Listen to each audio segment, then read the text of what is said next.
শহরের বুক চিরে বয়ে গেছে এক সময়ের খরস্রোতা নবগঙ্গা নদী। দখল দূষণার ভরাটে এখন মৃতপ্রায় নদীটি। সেই নদীর পাশে এখনও মাথা উঁচিয়ে দাঁড়িয়ে আছে শতবর্ষী দেবদারু গাছ।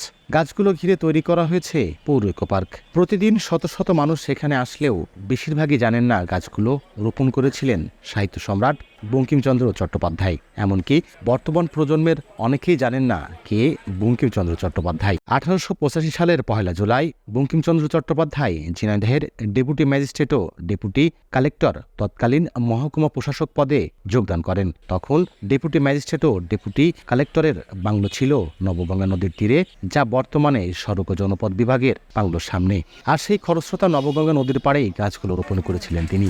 সে সময় যে ভবনে বসে তিনি দাপ্তরিক কাজ করতেন, সেই ভবনটি এখনও রয়েছে, তবে তা জরাজীর্ণ। বঙ্কিমচন্দ্র চট্টোপাধ্যায়ের স্মৃতি ধরে রাখতে কার্যকরী ব্যবস্থা গ্রহণের দাবি স্থানীয়দের।